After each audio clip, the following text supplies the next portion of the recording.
I'm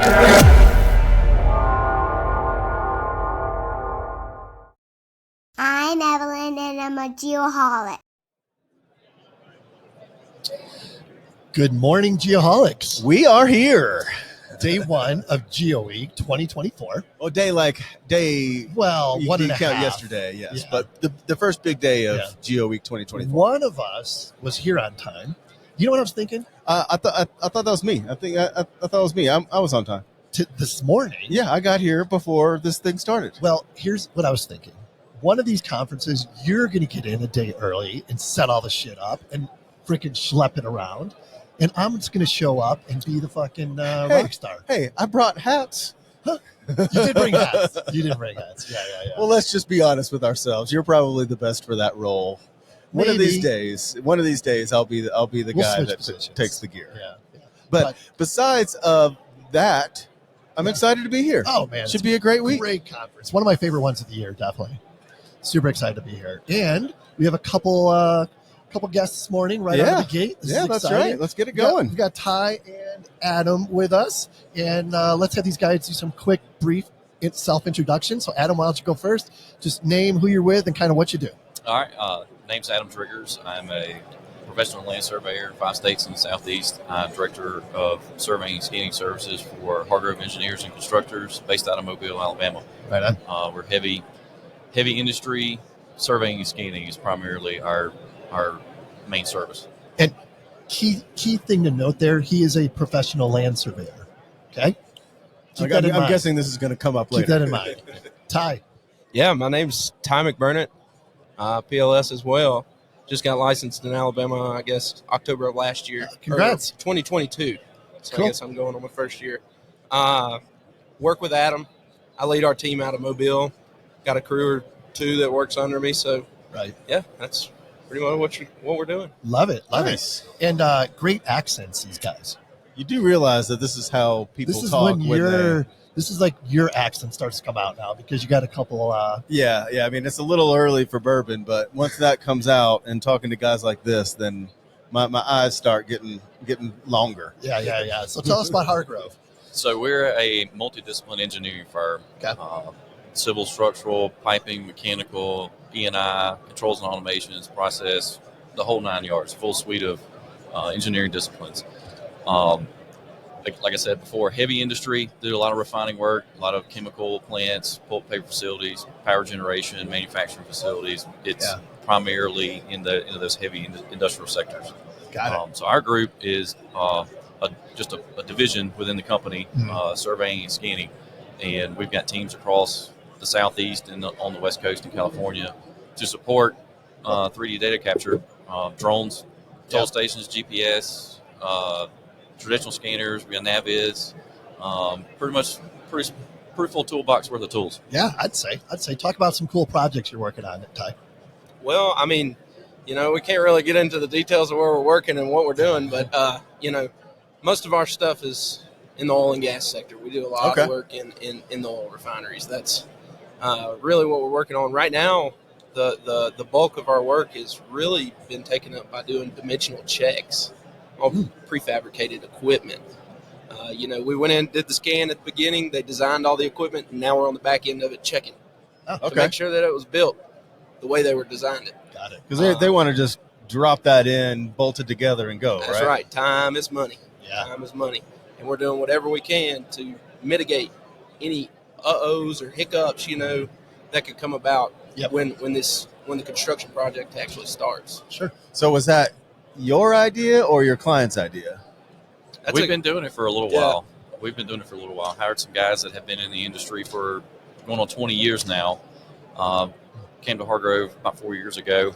So we've been offering that as a service for right at 4 years. Okay. And the client that we are doing this for, they have used those services with that team in the past and see the financial benefit of it. Sure, yeah. And it's an insurance policy to make sure turnaround doesn't get extended, construction delays don't happen, and stuff bolts up, fits like it's designed to fit. Right. So this is high accuracy stuff. Very much so. Talk about the importance of having good control when it comes to this type of scanning. Adam? Sure, I'll take this one. So kind of make it simple from a high level, your control is your check.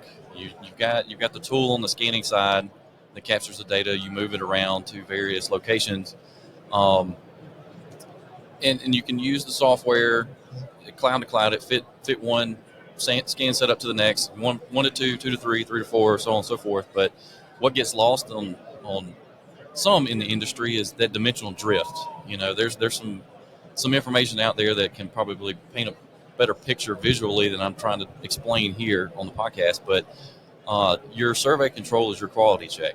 You've got another independent set of data ran with a survey total station, close the loop, know how good your raw misclosure is from the field, take that information, run it through least squares, massage all of your errors, and get a good tight network of control. And that's your basis to where we drop the scans in, register the scans to that control. You can, do from, usually 1/4 inch is what we accept on a target, 5-6 millimeters and below, we're good. We're seeing overall accuracies based on that survey control method, sub-millimeter, Yeah. And talk about, like, you guys have a lot of really cool hardware that you use, a lot of, tools in the toolbox, as they say.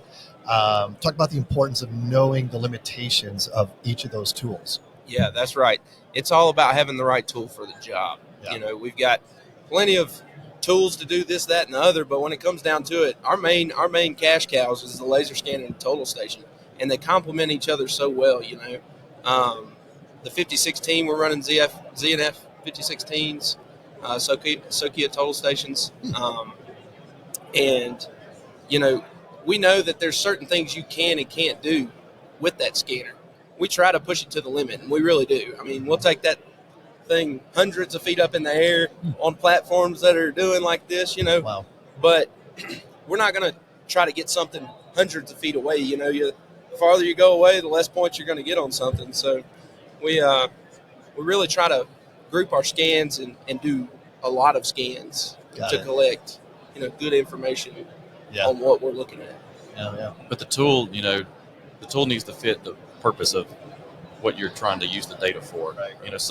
Some projects are going to need that 1/16 of an inch where our dimensional control comes into play, or our traditional scanning.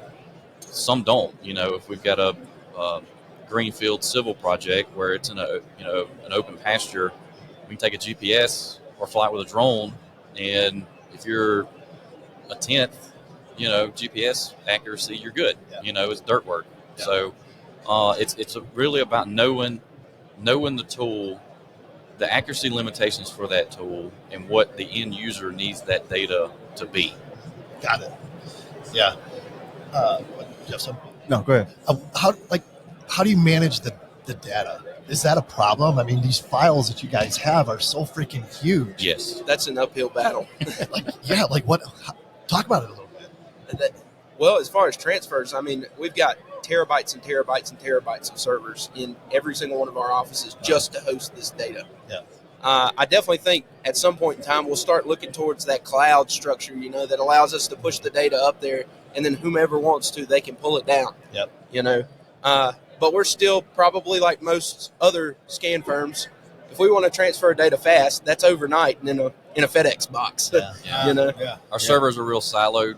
Currently, depending on, we've got 17 offices across the country. Okay. And a lot of our design teams are split up, and you may have some piping designers in Texas and some E&I designers in Mobile, right, and some process people in Atlanta, all working on the same project. They all need access to the same data. So sometimes, right now, we're having to make copies and put it in, it's redundant. It's duplicated in different locations. And so, it's always been, a challenge. There are solutions we've been looking at to try, like Ty said, to ultimately put it on a cloud to where anybody, no matter where they're working from, can pull it down and use it. You might be able to find some of those ideas at this place. Yeah, this we've week. been walking around. I don't know, trying to find a couple. Yeah, that's right. Yeah, there's a couple different people that we've talked to. Through the last few years that exactly what you're talking about. Right. Yeah, we've got a tool that we use. It's JP Interactive Viewer. They're a web-based cloud and 3D model viewer, similar to some of the others that are here. But it's just a viewer. You can't design and to pull that point cloud into like a smart plant or, E3D type platform. You still got to have that local copy, right? To merge with it. So, yeah. Do you think that's the biggest hurdle you see in the future? Is we talk a lot about what's advancing more, the hardware or the software, and it sounds like you can collect all the data in the world. It's going to be how you get more people to collaborate on it. Is that what your experience is, and what do you see in the next couple of years? It's still going to be a challenge. Just within our company, we're doing bigger and bigger projects, and so your project teams get larger and they're spread out in more locations. And so that's always been a challenge. So I feel like somebody out there somewhere is going to have the solution to put it all together under one umbrella. I can tell you're not alone. What about virtual reality? Are you guys dabbling in that at all? We have a little bit, more so on the 3D modeling side, not so much on the scan data point cloud. Got it. Had a couple of projects that we've utilized that on, and we're able to put the client was in one location and we were in one of our offices. Both were able to put on a VR headset, go into an online meeting, and walk around and see each other's avatars in the model. It was pretty slick. That's pretty cool. You really want to do that, right? I want to see Ty's avatar. Oh, man. So what else? What are you excited about, Ty? What am I excited about? Yeah. Right now, the drones.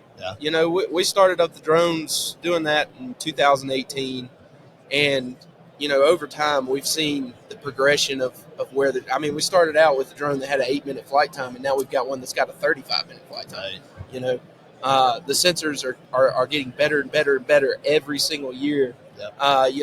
And I think we're starting to get our toes wet. And we're gonna dive off into the LiDAR world. We're really seeing the need for that on a lot of our projects, and can see that it would benefit us to be able to provide that service in-house, rather than having to reach out to somebody else to do it for us. Yeah, so makes perfect sense. The drones are definitely, I think they're just game changing. Yep. And if you're not in the drone world yet, you're behind. You're behind. Exactly. Yeah. As fast as technology is advancing, it's like you get behind so fast. Oh yeah. It's crazy. I don't know how to keep up with it all. How about you? What are you excited about, Adam? Like Ty said, the drones are really interesting. I'm not a UAV pilot. Ty is, so he gets to actually put the hands on the sticks in the field. But what's exciting to me is seeing the data that comes out of those sensors and how much more accurate it's getting. Every day. And being able to take that into a project, give it to a project team, and it be accurate and useful, and from our standpoint, efficient and safe way to get the data to them. So that's what excites me. Another thing that's really interesting to me too is all the collaboration tools that are out there now to be able to share this data and make it, easily available to anybody. Now if you've got an internet connection, you can look at scan data. on the fly. You got a smartphone in your hand, you can look at all the scan data and show it to all your buddies. That's really neat, because that's really just kind of hit the mainstream in the past year or two. Prior to that, it was toting a laptop or toting a desktop, or bringing a hard drive, hoping to God that the computer you're going to plug it into can handle it. So being able to view all that stuff in your hands quickly is really neat too. That is cool. So pretty amazing. I don't have anything else. That's really good stuff. Great way to kick off the conference. Appreciate you guys helping us kick us off. Thanks for having us. Appreciate it.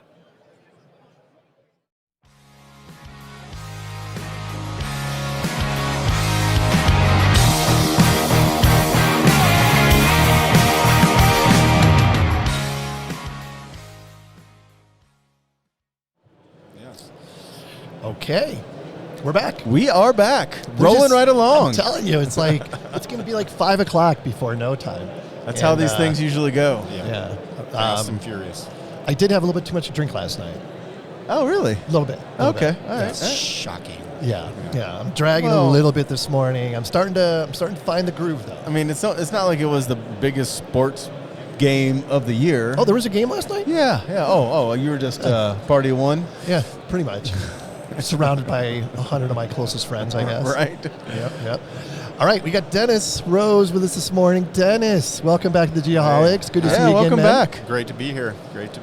What's new with you? Well, GeoWeek is new, obviously. Lots to see, right? Yeah, not used to being this cold, really. Right. Man, I got off the plane. I kind of like it.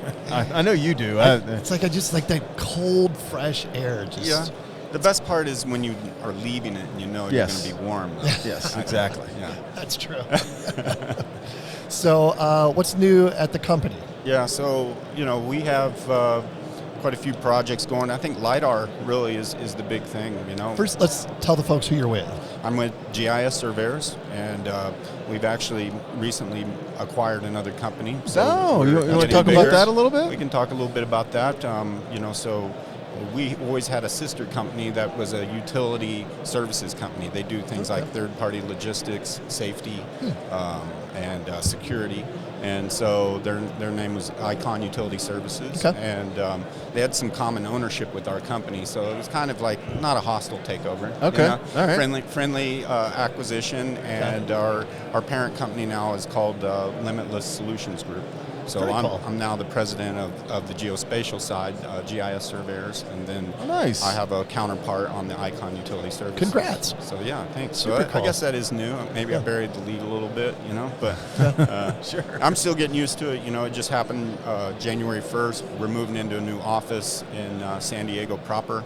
Nice. It's just starting actually when I land tomorrow. Oh, wow. So, cool. I Moving land, offices is the best. Yeah, coming right in from out of town and hit the ground running. Yeah. So, Right. so this week will be pretty gnarly. That's exciting. So how many people are in the firm now? So we're with both companies. It's about 120 now. Good size. Nice. So, That's a good mid-size. A growing concern, right? Yeah. And kind of the thing, that we're looking to tie the companies together. It's really about utilities. I think that's what we talked about a little bit last time about the wildfire mitigation and stuff. That's really our bailiwick, and they actually have a PG&E contract with vegetation management inspectors, arborists and stuff. So that's where it all fits together, right? It's kind of weird that a geospatial firm has a logistics firm, but it's tied together by what we do for the utilities. Got it. When it comes to contracting with somebody like that, it doesn't. You can be anything, and then tie it all together. You can really leverage your services. And it seems like everybody we talk to these days, the conversation always ends up at utilities. Like that is a big thing, no doubt. Well, I mean, especially going to a place like when we went to RE Plus last year, and all the cool technology is one thing, but you got to get it somewhere, and that's where all the utility transmission is huge right now, and that's what less people outside of this room talk about. The grid resiliency, right? I mean, what California's getting ready to do with all the electric car mandates that they're going to have, the grid can't support it, and that's the dirty little secret, and they ain't talking about completely when it comes to legislation. Is that the structure has to be there. So we see a big future there. We see a lot, and there are big projects there. So none of those like one-day projects, you know what I mean? Oh yeah, sure. We like the year-long projects, the big many miles, And I think once you get suited for that, the small stuff's harder. Actually, I totally agree. Right? Yep. Because you have a group that's used to something. It's like getting a Ferrari out to go just a block, right? That thing you really can't even. I love that do, analogy. right? That is great. Do you even put your foot on the gas? Right. It just has to kind of coast there. Just put it in gear, and it's never efficient. It feels like it's harder to make that profit on those small jobs, and it's almost counterintuitive in a way, but it is that way. Right? So do you guys even do you still do Alta surveys and stuff like that, or are you just solely I try focused? not to. I have great network of other survey friends that do that stuff, and I try to refer them to those guys, and I think people that call us are appreciative of that I don't just say no. I do try to help them out. Sure. I usually, the surveyor in me can't resist looking at the property and going, ooh, that's a That is gonna, And every once in a while, it looks like it's kind of fun. I know you got to dive I kind of want to in. fix this, but I know I can't make any money at Right? it, so I got to move on, you know. And you know, when you have, you know, this big nut you got to cover every month, these little jobs just take so much more overhead to kind of to take you out of your groove where you really are making your money. That's rough. So, But yeah, I think, you know, what we see is LiDAR. You know, if I like survey, I will always be the thing I love, but where the future is LiDAR. The 100%. LiDAR that's where we see the biggest growth, both, you know, nationally, internationally, too. You know, so how can you get stuff done faster? That's what we've been charged with some of the utilities, because they need LiDAR turned around. You know, they'd love to have many miles turned around in 72 hours, captured and turned around in 72 hours, because they want to get ahead of red flag warnings. Right? Oh, sure. In California, you get a red flag warning, maybe 72 hours notice. You know, not that they're going to be able to cut trees in that time, but they would love to know if we got a issue, let's shut that power off. But if we don't have an issue, we're leaving the power on. You know, because that's obviously something they don't take lightly. So they're looking at how can we get a process down to speed that up, the processing, you know, the collection and processing, having the sensor there on a bird that can go quick, you know. So when it comes to scanning, are there any written standards for it, accuracy standards? Yeah, so just about every utility has their standards, and actually we help SCE write their specs. So, you know, kind of help them, because they needed experts to help them even understand. I mean, you know, it's a lot of technical jargon that if you don't deal with it, it's like nothing you've seen before. So we've helped them write those standards, and then there's a QA QC process to just ensure that the standards are met, you know, which is kind of a whole project in of itself too. Good for you to get involved at that level. That's awesome. So in those same standards, does it say that it has to be done under the guidance of a professional land surveyor? Yes. It does. Yep, and especially the engineering spec. Now, veg management, sometimes they are using that for other than engineering purposes. So, you know, there's usually a little lighter spec for just capturing trees on an alignment that you fly often. You know, whereas when they know they're going to use it for engineering spec, you know, we're usually the guys out setting targets on the ground and setting up a network that's survey grade for the backbone. Really. Yeah. And how much of your time is spent like educating your clients? That's pretty much all. Is that what it is? Yeah, pretty much all the time. I mean, but you love that part, right? I guess I do enjoy, because I'm so interested in it. I like talking about it, and I find that when I talk about it, people have questions that I don't think about.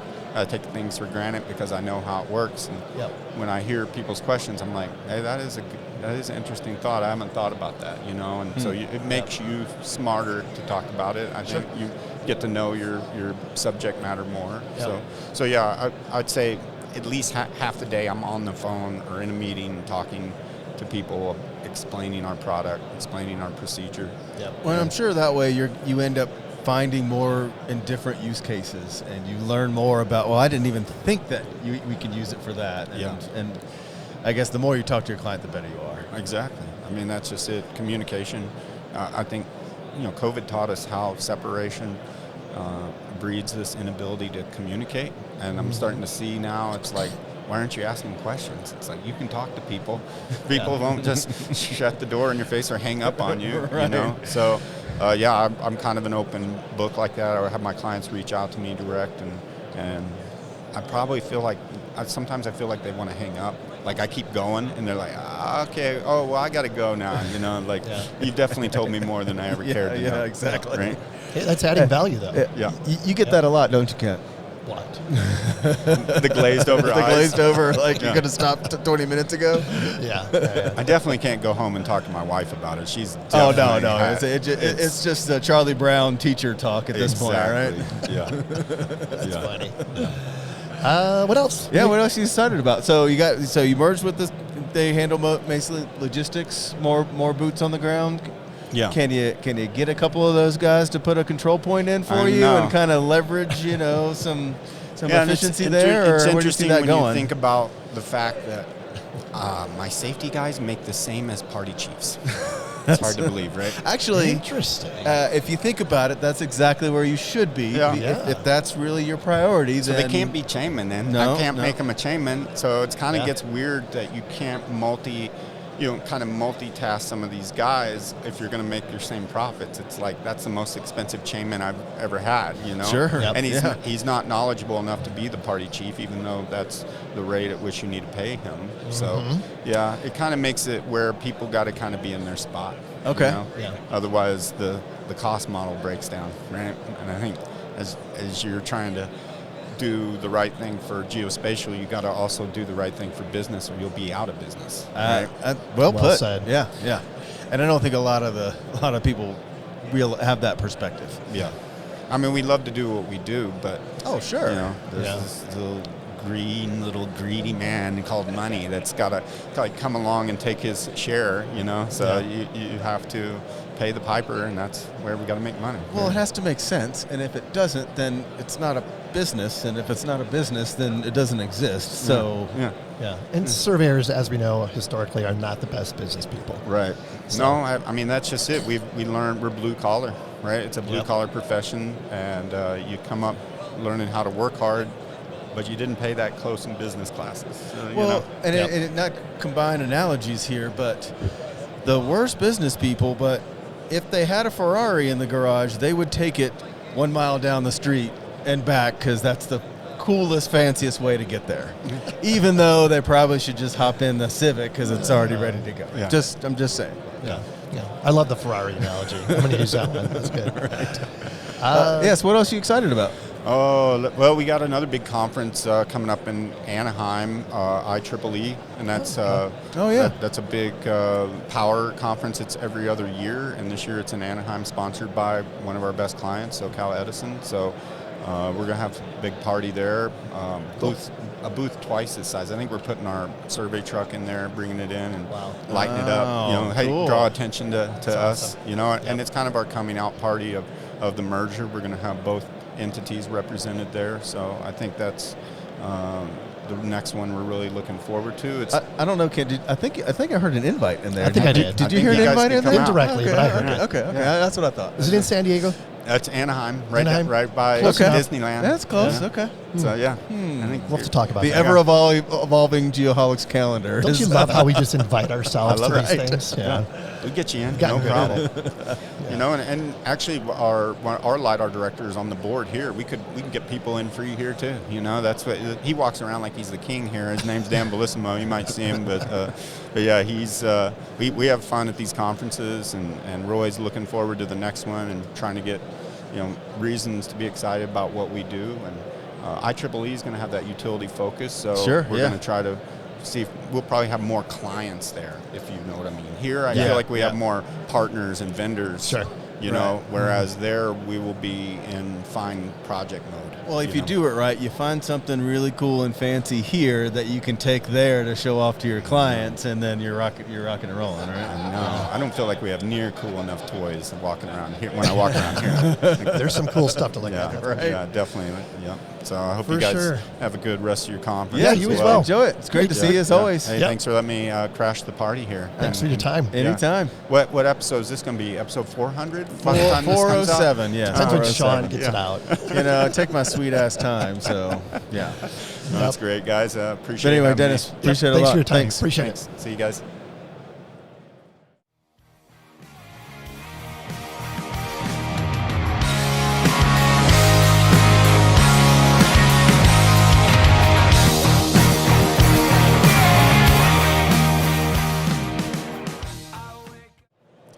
All right, we're back.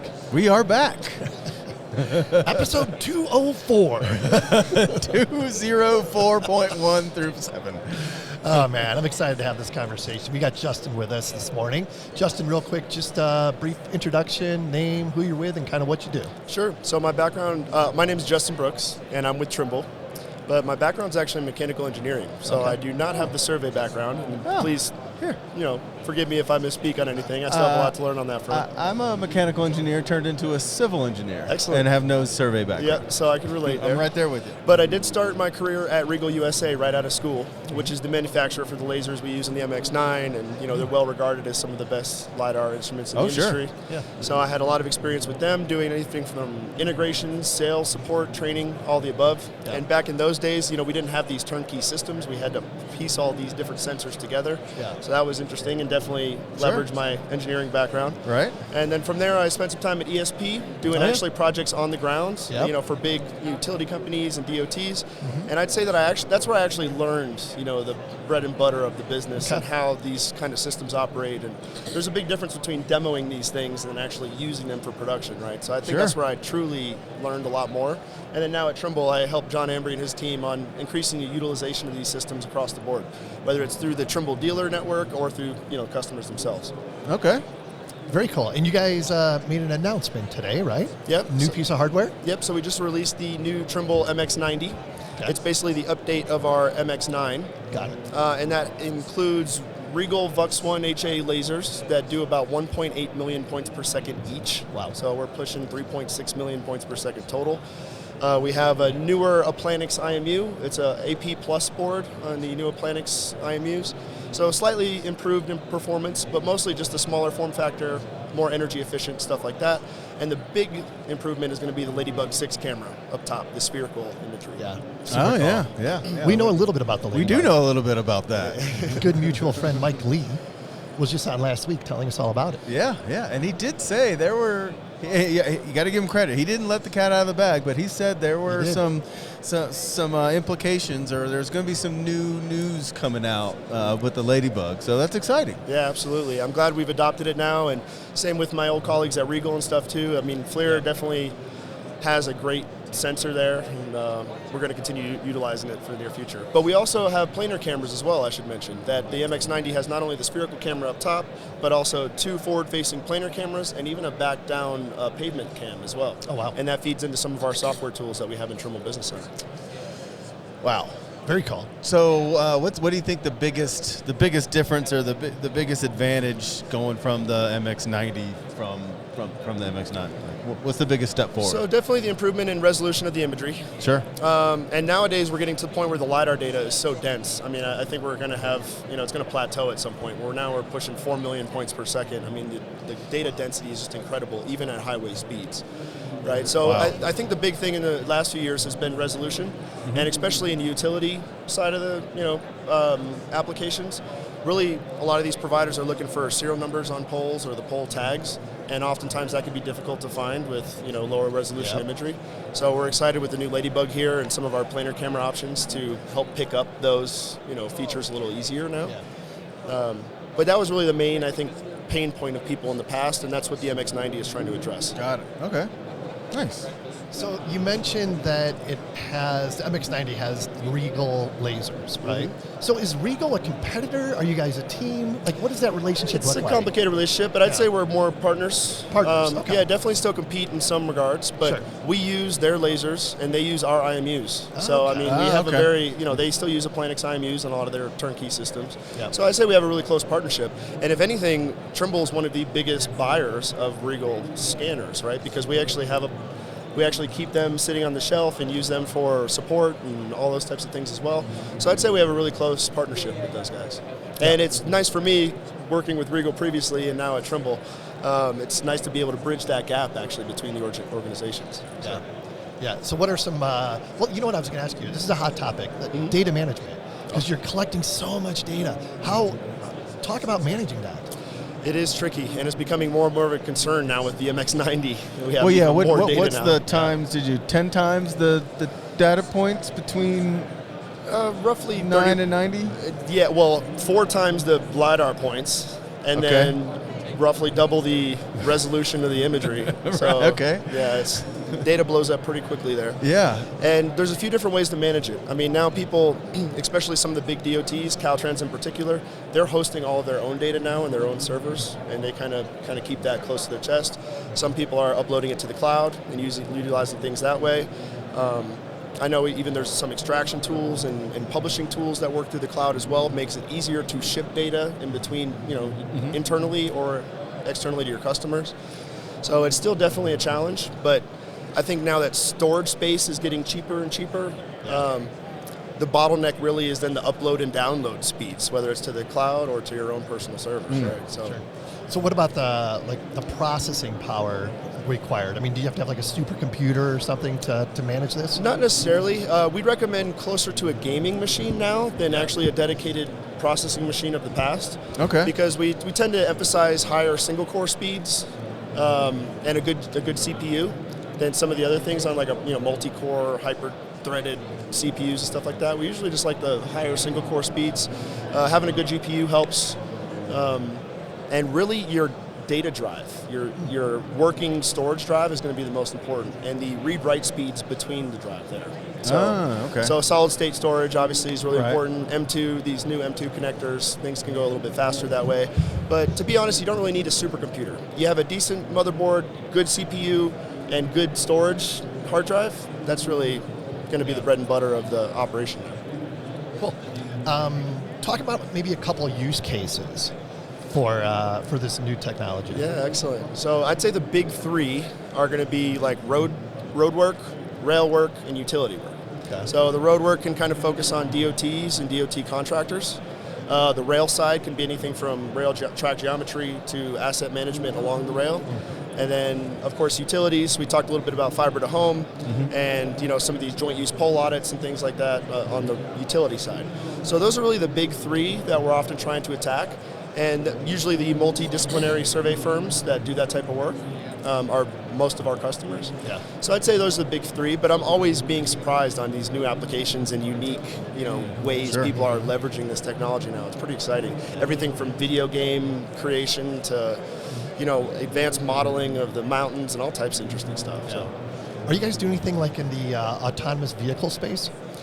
Well, so yes and no. So those types of sensors that you would have on an autonomous vehicle, they're probably going to be smaller, cheaper, easier to produce compared to, the MX-90. You're probably not going to throw one of those on every single autonomous vehicle, for example. Now, on that point, we do have customers utilizing something like an MX-90 to create a base map for autonomous vehicles. So basically the AI engine on the vehicle will not exceed the boundary of the base map that you scan with the MX-90, right? Yep. And because that'll be accurate to within your, survey grade sub 2 centimeter accuracies, but then your real-time sensors on the cars themselves will help with obstacle avoidance and things along those lines. So just to answer your question, we're probably not going to be on every single autonomous vehicle, but I think we will leverage this kind of high fidelity LiDAR to create base maps for these vehicles. Cool stuff. Yeah, you mentioned the speed. Are we talking, you said highway speeds too, right? Exactly. They're designed to be able to be used at highway speeds. And again, when we're pushing 4 million points per second and these, higher resolution cameras now, you can drive really fast and still capture things like mile markers and stuff on the side of the road. But I will emphasize that it really depends on your deliverable, right? It depends on what you're trying to provide to the customer, and that'll really determine your accuracy needs, your control needs, how fast you should drive. Of course, safety is one of the biggest concerns. It's ideal if you don't need to have a trail vehicle, following you around or to shut down traffic, of course. Right. But that is sometimes an option that DOTs would use. But these systems were designed to kind of eliminate that need. So we can drive at highway speeds safely with traffic, capture all the information you need, and God forbid you don't have quite enough from a single pass, you could always do a secondary pass in a different lane or a pass come in the other direction. That helps fill in some of the gaps of the LiDAR data and would allow you to still extract out what you need. So there, Sean. Yeah, really. But I would say too, like going too fast, the lower and slower you go, the better the data is going to come out, right? Because even if you are pushing 4 million points a second, if you're going fast, it's going to spread out those points a bit further. So I'd say the sweet spot is somewhere between 30 and 45. Okay. To where you're getting incredibly dense data to extract out anything you need. But again, depending on the situation, it's not required to do that by any means. Yeah, but like you said, like at intersections, it almost seems like that's the sweet spot. So you get everything. You're not going to shut down traffic, and as far as safety goes, that's the safest way to do it. Yeah. And I'd say that's one of the biggest benefits of the system, actually, that's hard to quantify, is the safety side. You're really getting guys out of harm's way. I mean, you still have boots on the ground for control and stuff like that, but really you're getting people out of harm's way most of the time, and you could do that survey from back in the office. We often call that virtual survey. Yeah, so maybe it's number of traffic cones not used, or you can talk about boots on the ground, but boots in traffic is much lower than it would be, right? Yeah, exactly. Well, and even as far as control layouts and stuff, you can do that offset from traffic, so you really don't need people in harm's way anymore, which is, I think, the main benefit of this system that a lot of DOTs have started to pick up on. So now that the MX90 is out, do you guys immediately start working on the next big thing? Yes and no. We want to make sure that we capture the market that we need to with the MX90 here. Mm-hmm. So we really put a lot of resources into, hashing out all the bugs with the system, making sure that we have enough in production to actually ship out on time to customers. So I will say in the short term, our focus is mostly going to be on the MX90. But of course, Trimble's a big organization. We continuously have engineers in the background doing further development on both the hardware and software side. So to answer your question, yes, essentially to both. We're focusing on the MX90 more in particular right now, but of course we're always developing new and exciting things too. So stay tuned. Justin's got some good energy, that's for sure. He's passionate about this. Well, and he knows what he's talking about, which definitely helps. It does. I appreciate that. What are you excited about? Well, really the technology itself, right? I mean, I'm just a laser nerd. At the end of the day, I get really excited about the tech and how the data is being leveraged. And now more and more, I mean, I used to come to, before it was, GeoWeek here, it used to be ILMF and SPAR, kind of split up into two different conferences. And often even back then, we'd get a lot of the basic questions like, what is LiDAR? How do we use it? What's the point? And nowadays, we're getting more engaging questions, like how do we tackle this really complicated problem? How can we use a combination of aerial photogrammetry, UAVs, and mobile LiDAR, and static scans to now capture this data? So I think now, in general, the public is getting more educated about this technology. Totally. The decision makers, the heads of the organizations are starting to think of how to leverage this the right way, and now they're starting to ask the right questions. So for me, I think that's the most exciting, is instead of just answering the same, cookie cutter answers over and over again about what LiDAR is and how it can be leveraged, now it's kind of more complicated, tricky questions on how to attack certain problem sets, which of course as an engineer is where I get excited. Well, engineers. It's the use cases and how those evolve and adapt, and so you don't even know what's coming down yet of all the I shouldn't say problems, but there's going to be a problem that you get to solve that actually opens up another door. I think. And that's the exciting part, I'm sure. Yeah, and these things are just getting easier to use too. I mean, even when I first started in the industry back at Regal and I was doing these integrations, taking all these sensors independently and trying to make them work. That was kind of frustrating and complicated at times, and although we always got it to work and it always turned out to be a good project, now these turnkey systems just make it so much easier, make my life a breeze. Now there's still support and things that go on with that, and I think Trimble has a great support network, and of course our dealer network as well that also helps in that regard. So we have multi-levels of support, I think, on the Trimble side that really help make my life easier. Sure. But just even with the 90, for example, and these new software tools, they're getting so easy to use, and even from my perspective to train people on. I mean, it would used to take me a week or more to get people up to speed on a new system. Now it's usually a day or two. I can get kind of through the whole process, and then we just start repetition, just doing a few projects together. Yeah. So just the ease of use, cost is coming down. Sure. Applications are expanding. It's a good time to be in the industry, I guess. Well said. Here.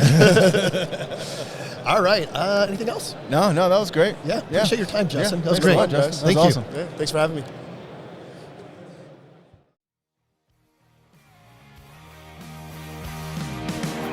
I wake up in the wave of loneliness.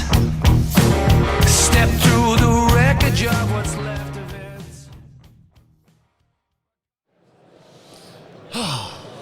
This is going way too well, Sean. I mean, surprisingly well. For as how unorganized we are, somehow it all been pulled seems to together, come together. right?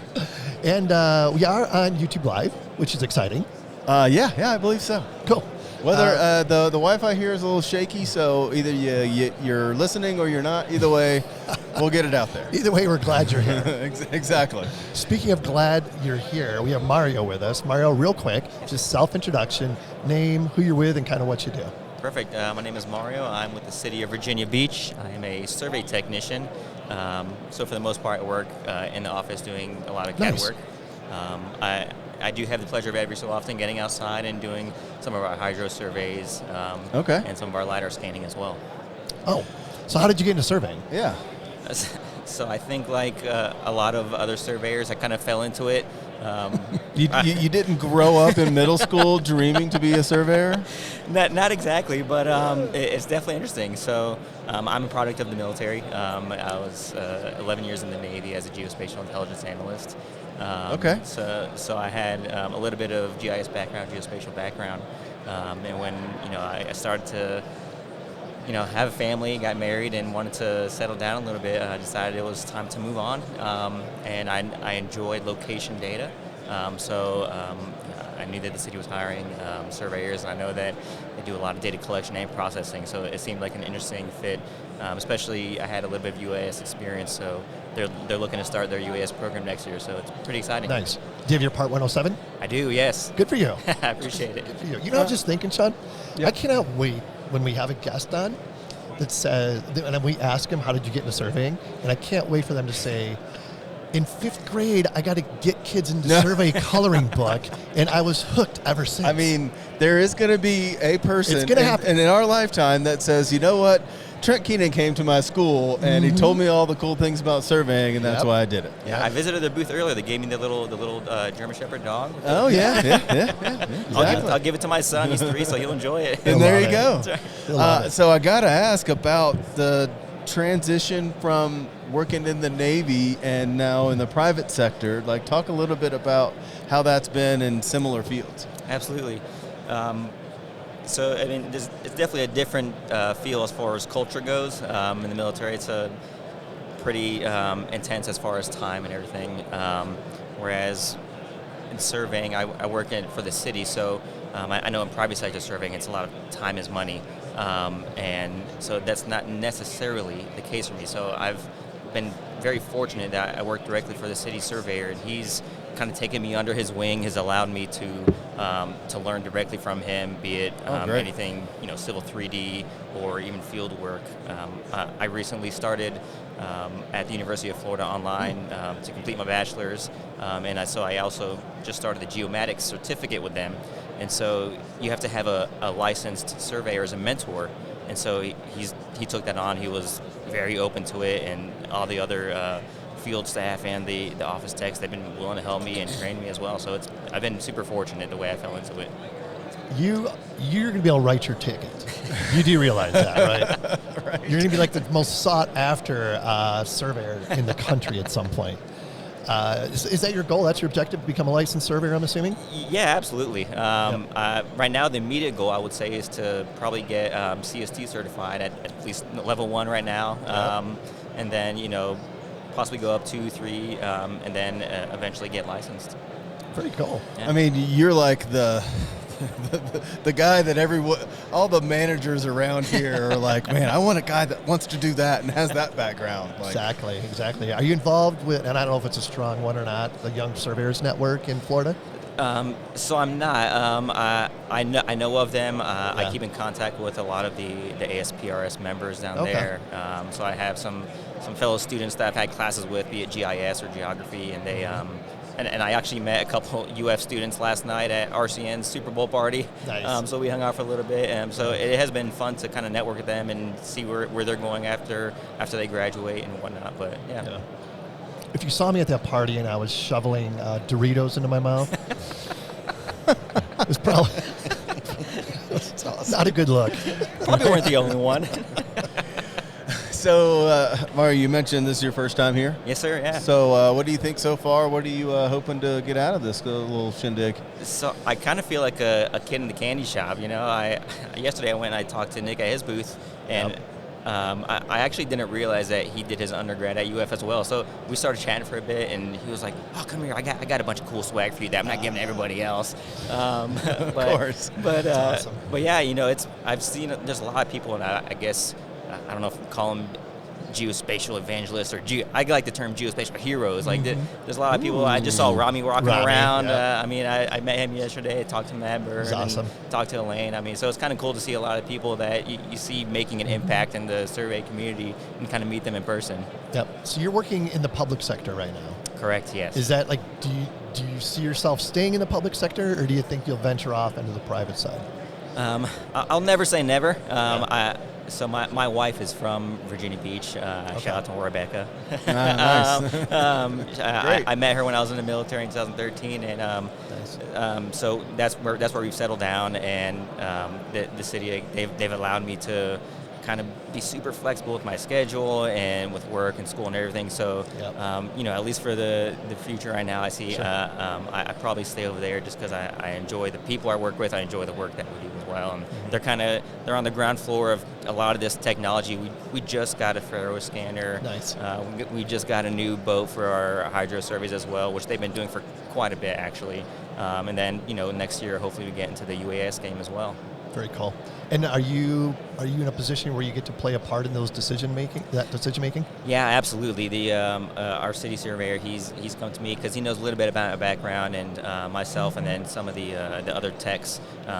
He said, "Hey, I know you guys. This is very interesting to you. So if you kind of want to head this up, any ideas you have, or like this GeoWeek, if you see conferences like this, let me know. Yeah. And I want to kind of grow this program from the ground up with you guys since you're so interested in it." That's awesome. Yeah. You're in a great spot. Oh, absolutely. I agree. Yeah, they've been super great to me, I'll say. Yeah. What do you like most about your job? I'll say so I like to call myself a lifelong learner. And so I think the ability that for them their willingness to teach me and for allowing me to continue school and kind of learn on the job while I'm working. So it's been super awesome. And, I just had another kid. She's 4 months old now. Oh, congratulations. Yeah, congrats. Yeah, I appreciate it. And, so they're super flexible with that as well. So I think their flexibility with me having a kid and then trying to, not necessarily having like any formal survey experience, before 2 years ago, and then coming in and then just saying, hey, you're going to learn from us and you're going to learn, the way that it should be learned. So it's been great. So we got to figure out a way to clone Mario.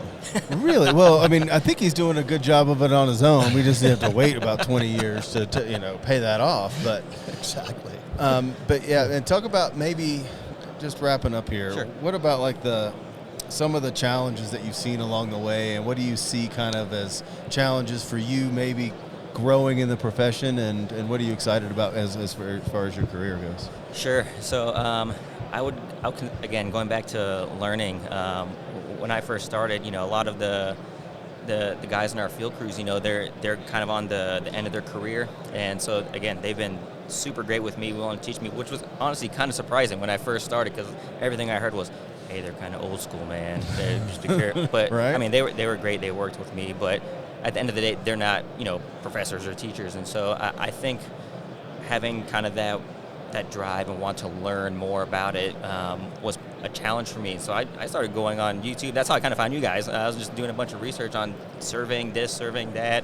That's how I found Rami's videos. He was doing everything from how to do corrections and level notes and everything. So for me, that was kind of the biggest challenge initially. So, but I think it's been great. Having you guys, having the people who are kind of being voices for the community. Awesome. Appreciate you saying that. Yeah, what he was saying is, you're a geospatial hero, Kent. No, That's right, geospatial come hero. On. Come on. I don't think you're going to get many in this room that would say differently. No, Just saying. So nice. So what else? What else you want to get out there? What else are you excited about? Actually, a friend of mine asked you guys a question. Okay, sure. So where do you guys see the future of surveying going, as far as, I guess, one, the recruitment of either young surveyors or even people that are like, we just hired a retired fireman and he just wanted to get into surveying. So how do you see the future of recruitment for surveying going? I think we probably need to get a little more creative in some ways. I mean, you mentioned, Elaine Ball and get kids into survey. She's been doing that for a number of years now and doing a really good job with it. And Trent Keenan is now like the West North America West franchise holder or whatever. So they're expanding that effort even more, which is super cool. And it's good. It's good. Hopefully, like we were talking about earlier, it's like, oh my God, if we get somebody on here that said, I had to get kids into survey coloring book and that's how I got into surveying, that's going to be like the best day ever.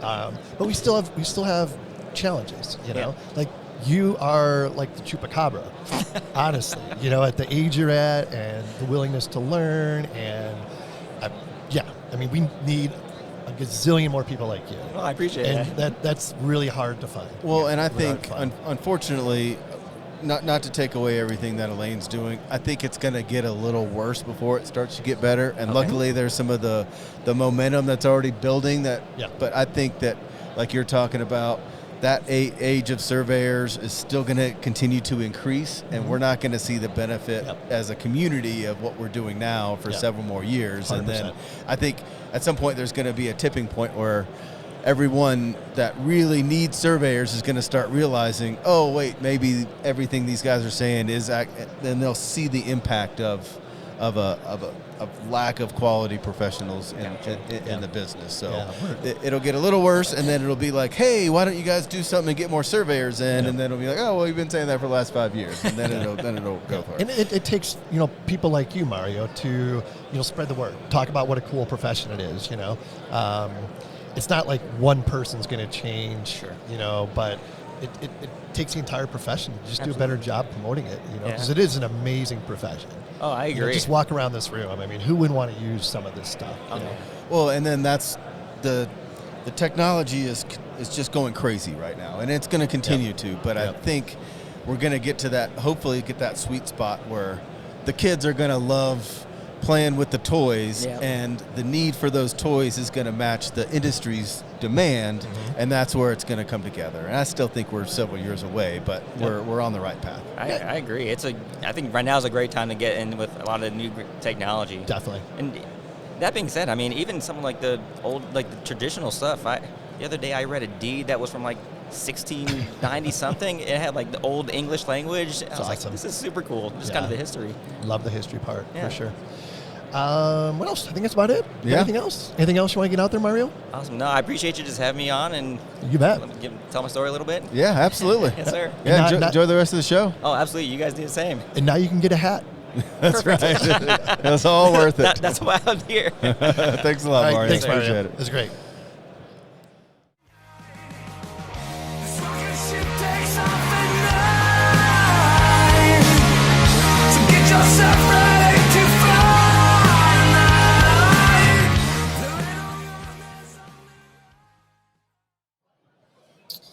Okay, here we are. We're back. We just took the quickest half-mile walk in history. Yeah, that went very well. A little sweat on my brow. That was invigorating. It was. We were rocking and rolling. We're good, man. We are good to go. Excited to have this next guest with us. It is Kevin, and I'm going to let Kevin introduce himself. Just name who you're with and what you do. Okay. Kevin Andrews. I am the business director for Trimble Planics Land Products. Okay. So that is the aided inertial navigation systems that Trimble sells into mobile mapping applications, specifically in land markets. So land vehicles, industrial vehicles, or rail applications, anything like that. Interesting. And how did you get into this? Kind of by accident. It goes way back to my undergrad. I went to University of Calgary and went to school to do an electronics engineering degree. Canadian. Got into it first couple of semesters and decided I absolutely hated electronics. I hated circuits. I hated electronics. And I found myself in my second semester completely scrambling for a new engineering field to follow. And at that time, I had never heard of geomatics, had no real interest in surveying, didn't know anything about it. But when I was looking for a new department, University of Calgary had this large geomatics program that I was previously unaware of. But the more I dug into it, the more awesome it sounded. It was everything about satellite navigation and digital mapping and terrain modeling and all of this cool technology that I was not really aware of previously. But once I started reading into it, I absolutely loved it. And so I got into geomatics. I finished the program. I specialized in inertial navigation. And when I was done, a small startup at the time, Planics, was out hiring, looking for new people to come in as field application engineers or just sort of knowledge experts. And I got hired by them out of my undergrad. 3 years later, Applanix got acquired by Trimble, and I'm still with the company. Good for you. That worked out well. It is, yeah. So I've gone from a customer support rep to engineering project manager to product manager. I spent a few years in the autonomy sector of Trimble and strategic marketing, helping drive some of the strategy around autonomy. And now I'm in the business management of our inertial navigation systems. Very cool. So I got to ask, when you were going to school in Calgary, did they offer curling 101? No, here we go. But I grew up in a small town in Canada, and so curling was just something that they assumed you knew how to do. Awesome. Interesting. What town? Tersus, BC. Okay, BC. Gotcha. Yeah. I love curling because it's the only sport you can do at the Olympic level without putting your beer down. See that, Sean? You should try it. I'm telling you. I didn't know that you could do it without putting your beer down. Yeah, absolutely. Well, I mean, if you got that sense of balance, you could probably do it. It requires some balance. You have to be born walking on ice. I have to put my beer down when I curl. I was not born walking on ice, so it sounds like I have an uphill climb. Oh my gosh! So, talk about what you do a little more specifically. Is it is it constantly like product advancement and development? What is it? It is, yes, it's product advancement. It's mostly about trying to keep track of the technologies that are constantly developing. And so, like I said before, I was in the autonomy strategy for a little bit, which has a huge amount of overlap with mapping right now. So there's a lot of technologies being developed for robotic perception, robotic localization, which has a huge amount of overlap in surveying and mapping. Things that were photogrammetric techniques 20 years ago are finding their way into computer vision and robotic vision. And LiDAR mapping and LiDAR processing is a huge thing as well. And so merging the localization and inertial technology with LiDAR, it's a huge trend that we're following and we're very excited about. So talk about the applications of that technology. Yeah, absolutely. So many and varied for one, but specifically high definition mapping is huge right now, especially for automotive applications and automotive mapping. Obviously, all these autonomous cars that are on the road need high definition maps. So you got to collect the data. You got to collect the data with a system that is more accurate than the car itself. So that is a big market for us. But how do you collect data when GNSS doesn't work? It's got to work everywhere. It's got to work in parkades. It's got to work in tunnels and parking structures and underground roads and such. So we need to find ways to position ourselves accurately when we don't have GPS and we don't have the time to put crews of surveyors underground. So merging GNSS and inertial and SLAM, LiDAR SLAM is the sort of emerging technology that's super interesting right now for us. That is really cool. Talk about some use cases that come to mind. Sure. We have a customer in China right now, Navinfo. Their biggest case is navigating autonomous vehicles and parking structures, like I've said before. And so they have a 10-story parking structure, and they need to map it, and they need to make sure that each level is accurate and elevation-wise is accurate, and they need to do it quickly because they've got time to get in and get out, and that's really it. So you got to be accurate, you've got to be precise, you've got to have all of the data in one go, and it's got to work the first time through. Yeah, it's so interesting. I didn't think about 10-story parking garage. Oh yeah, it's crazy. Yeah, I was just thinking the other day. You're probably fact checking it. They may not be 10 stories, but it's many stories. Are we going to be buying personal autonomous vehicles in the not too distant future? Do you think? Like Waymo, we live in Phoenix and we have Waymo there, and it's freaking amazing. And I'm like, God, if I could own a Waymo, that would solve so many problems. 5 years ago, I would have said yes, you would own one by now. But maybe in the next 5 years, who knows? Okay. All right. Well, let's still hope. I'm telling you, my pipe dream is have it take me to work, make me money during the day, come back and pick me up, and just be at my beck and call. And then when I'm not using it, it pays for itself. That's genius. I mean, I'm not sure about what the payback period is. It's probably on the order of longer than my lifetime, but I'm sure that we'll work all that out. Certainly the cost of building autonomous cars is a challenge right now. I mean, to build a Waymo car is way more than it costs you to build a regular car. So that's the burden that's got to be overcome somehow. I mean, it's even significantly more than a fully electric. Absolutely, yeah. And there's still going to be gaps that exist, and maybe Waymo has figured out how to get it from the road into the parking garage and out, but crazy. Kent's car don't expect it to do that yet. Don't expect it to drive you down to the beach for a barbecue. It is not going to off road for you. That would be awesome. So what what gets you up in the morning? What do you love about your job?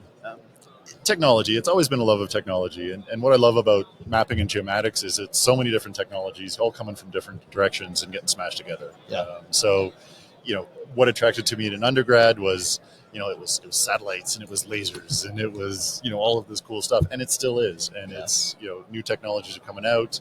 Technology gets smaller. It's getting cheaper. It's getting into your phones. It's getting into your watches. It's getting into your cars. It's crazy. It's coming from everywhere. And the more different technologies you can put together, the better it works. Sure. So, you hear people talk, LiDAR versus camera. And no, it's got to be both. It's got to be LiDAR and camera and sonic and radar. And the more of these you can get working together, the more of the corner cases you're going to solve. So, it's always going to be an exciting intersection of all these different technology developments. Sure. That's what excites me. And you think that your position at Trimble is kind of putting you at that intersection? I think so. So, within the Planks division at Trimble, we believe that the IMU, the inertial sensors, are really at the heart because IMUs are not impacted by anything in the outside world. They're just sitting there in the middle of your car. They're just measuring the forces.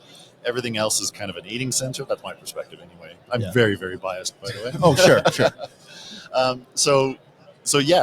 We think that inertial technology is a critical component to it, absolutely, and it's part of the puzzle. And there's a lot of different ways to solve that puzzle, and it's the variety that keeps me going. It's awesome. I've always wondered. We talk a lot to folks at Trimble, and always sounds like a great company, great culture.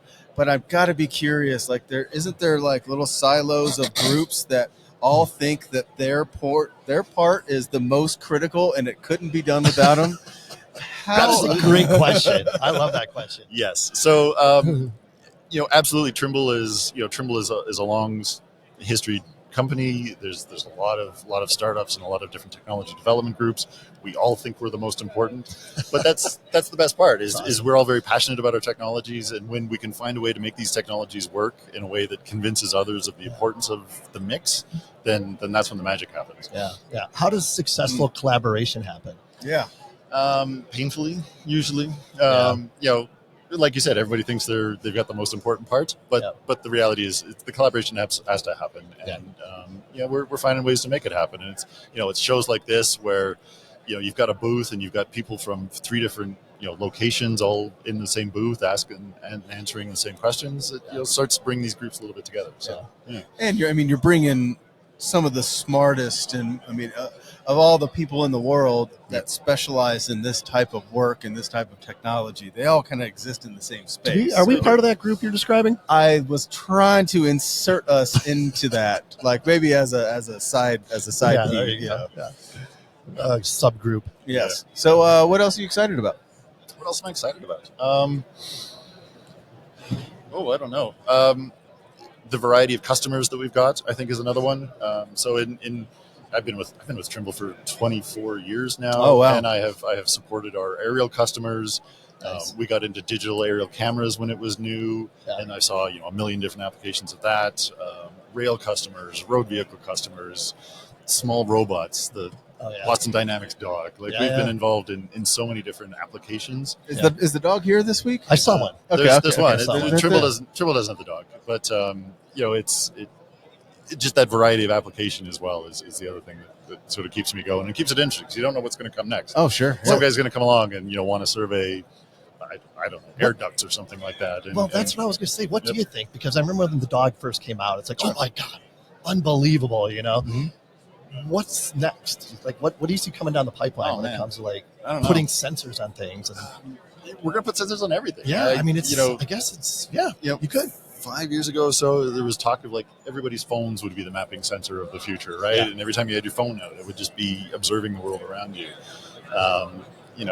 An application of taxi cabs. Why don't we just make taxi cabs mapping cars, and then they'll cover all of the ground? Or who knows? It's coming everywhere, and it's exciting. Another big application is drone delivery, right? That Amazon package to your front door might be coming by air. Who knows? There's lots of problems there to solve, but airspace, that makes it interesting. Interesting is for sure. But I still think you can get last mile stuff. It's not the what is last mile? What is that? to your doorstep. Yeah, Oh, really? Right. From that's from the idea regional- is that the big they take it to gotcha. the distribution center, and then there's like a smaller one, and Got then it. that last mile is the one that gets it from Yep. the one spot. And I think there's something that could be there. I Yeah. mean, obviously they're not going to drone fly my Definitely. socks from Taiwan, but they're going to get it from the distribution place down the street. Yeah. Well, you got Amazon thinking about it, right? I mean, they're building smaller and smaller distribution centers, taking over Sure. retail space, big box retail space that they're taking over as distribution centers Strategically, Just to get closer to make that last mile Yeah, shorter. exactly. Yep. Exactly. so cool. Yeah. All right. Anything else? No, just sort of excited to be here and see some of these new technologies and just watch these things smash together. We're going to keep an eye on it. It's an exciting time for sure. It really is. Well, thank you for your time, Ken. I really appreciate Thanks a lot, it. Kevin. Appreciate All you stopping by. Glad to be here.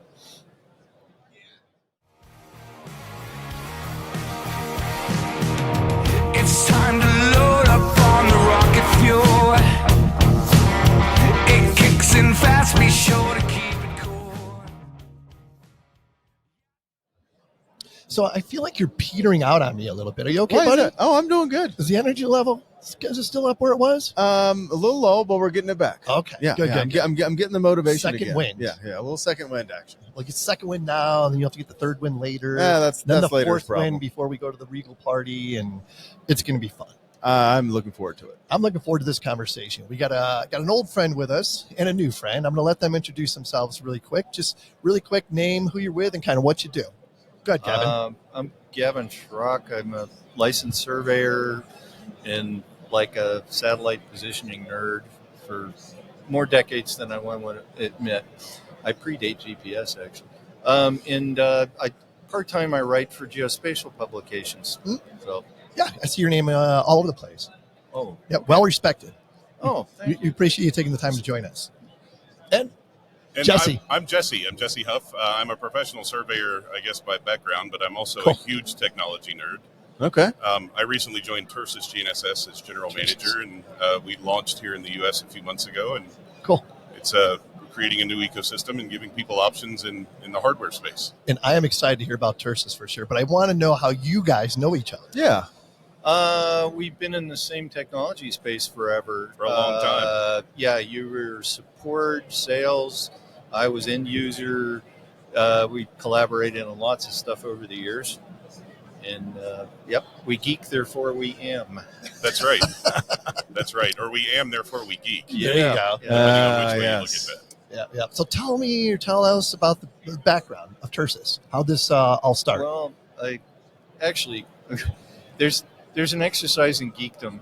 I research for articles and also for my day use. You know?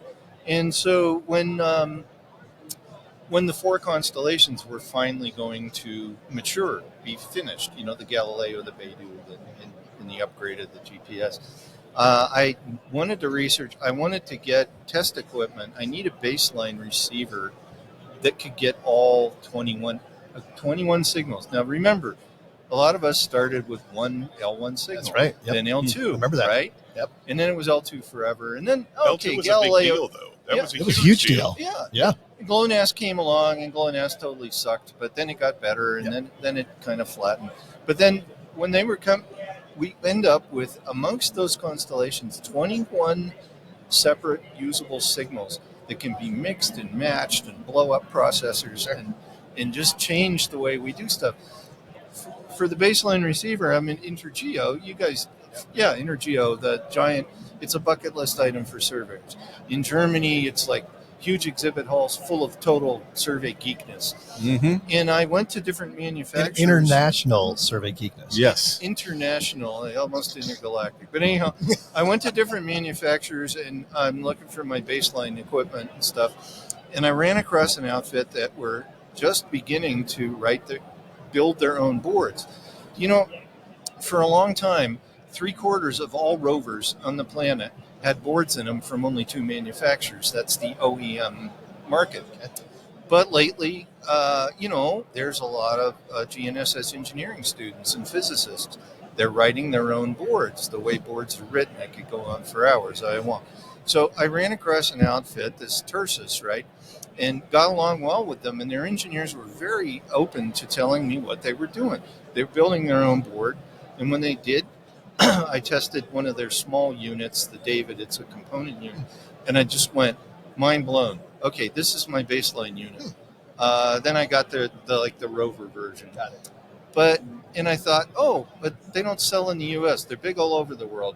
Well, the U.S. is a different thing. And one of these days they are. And then I heard an old buddy of mine is going to launch the brand in the U.S. Yeah.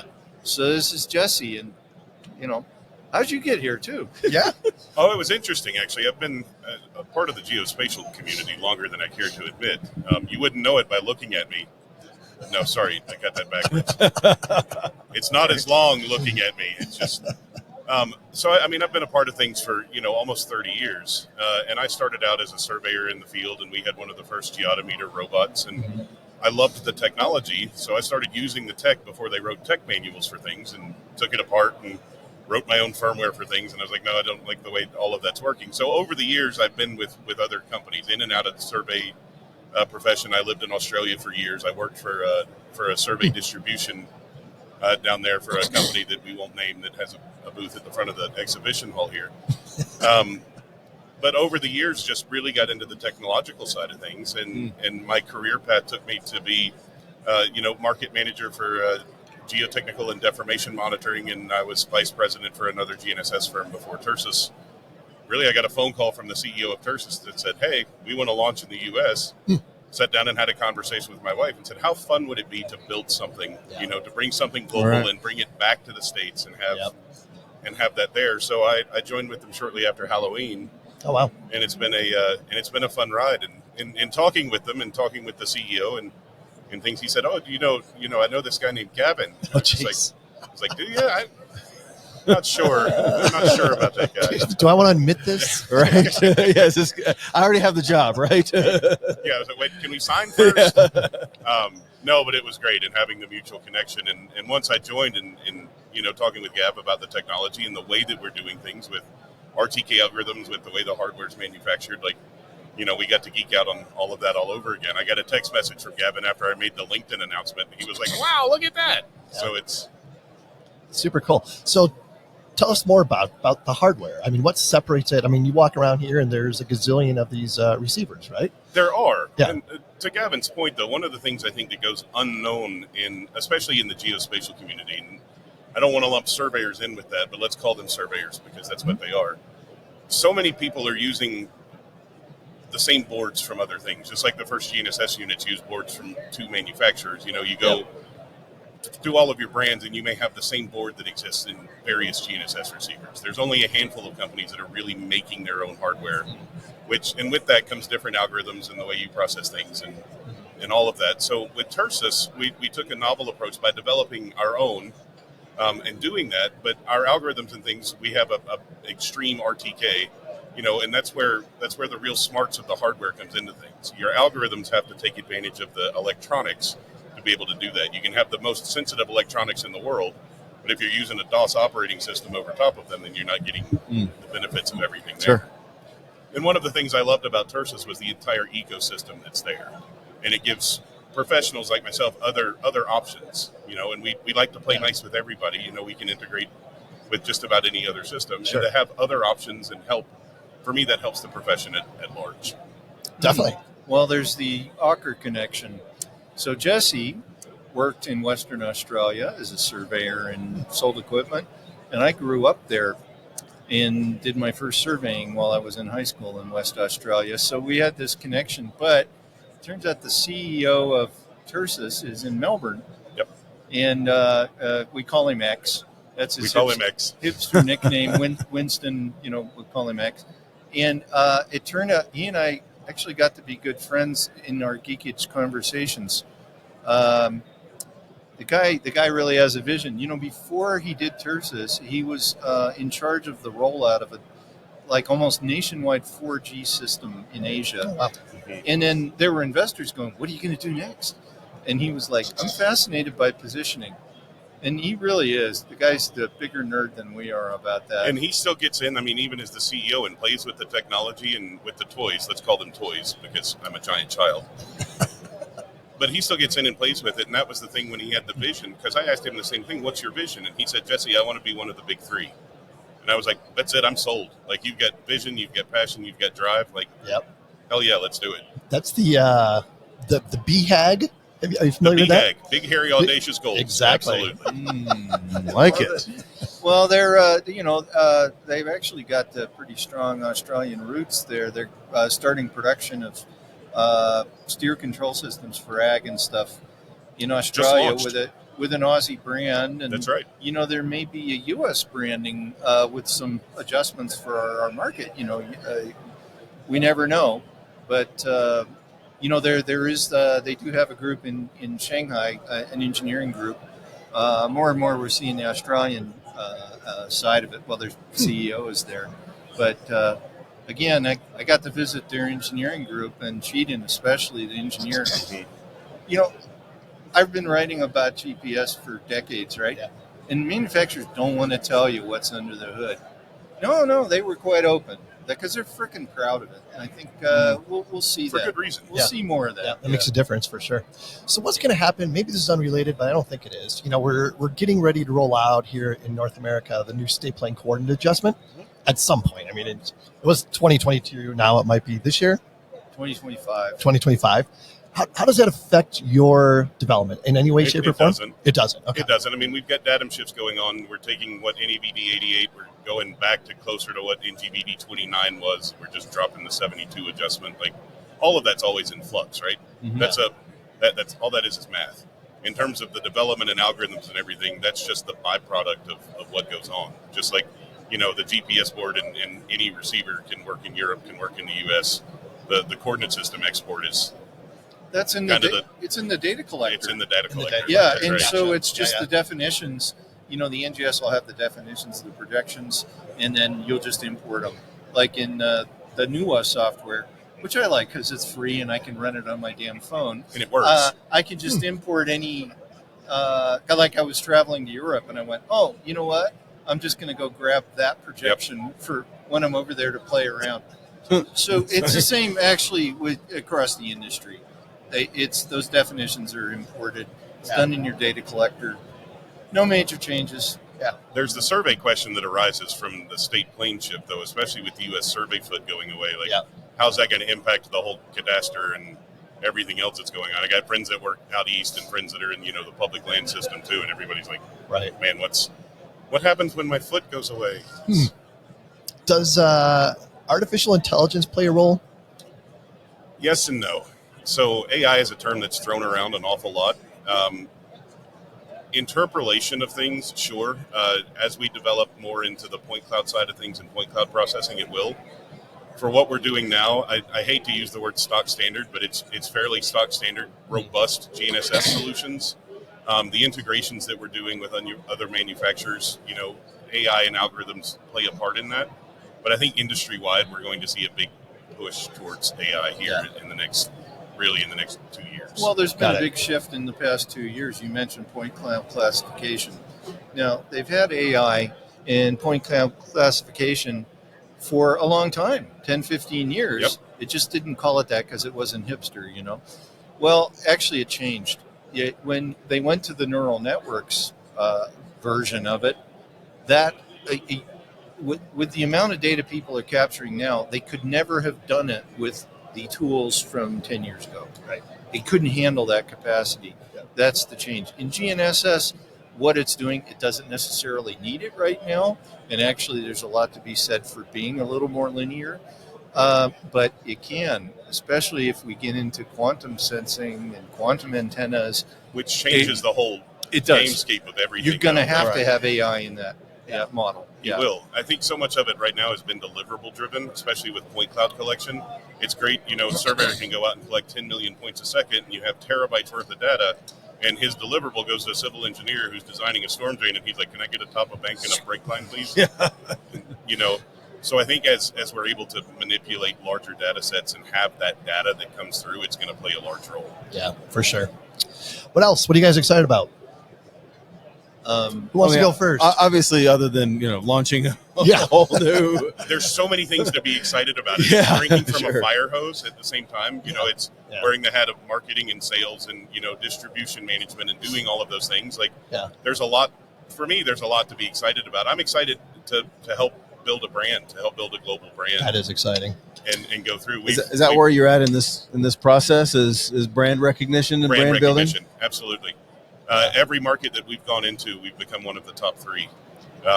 We're one of the top 3 in South Africa. We're having huge successes in Europe, Southeast Asia. We're rebranding stuff from the Australian perspective as well.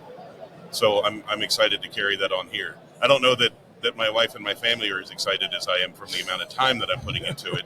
So I may need to look at my divorce management plan. But it's still been a lot of fun. That's great. So one thing I failed to ask you, what about price point? How does that compare? So it's a price point that everybody can afford. And that's one of the things that I feel like the community as a whole really wants options. Yeah. And you can go super low cost, but there's the old adage, you also get what you pay for. Sure. So from a price point, and I have no issues sharing, we're still in the 4 digits for a complete rover system. That's amazing. Yeah, it's That's amazing. I can't endorse anything because I actually use a wide variety of stuff because there's certain strengths in lots of things. I can attest to the technical capabilities, especially for me as a baseline unit. When I want to completely use, I'll give you an example. You got a rover out there. You can see 45 satellites, right? Mm-hmm. Forget the SPAS of the 4 continents. Right. You got perfectly clear sky. How many are you going to use in the actual RTK solution running at 10 hertz, Okay, so some of the older rovers or the lower cost ones, I might see 40, I might be using 20, I might be using 23. When you start getting up to, I see 40, I'm using 36, I'm using 38, that actually can make a lot of difference. So I won't go any further, but I just say, that's the kind of That's cool. range That's we're awesome. talking about. Yeah. Which is why I like to look under the hood also. There's a lot of things, and it's a great marketing tool to say, hey, look, we're tracking 48 satellites. That's great. You're tracking them, but you're not necessarily using Are them. utilizing them, in the solution. All right. Well, hey, thank you guys. You've been awesome. Thank you, Gavin, for introducing Appreciate us to you guys Jesse. stopping by. Absolutely. Good Thanks, seeing fellas. you again. Right on. Take care, guys. Thanks. Cheers, guys.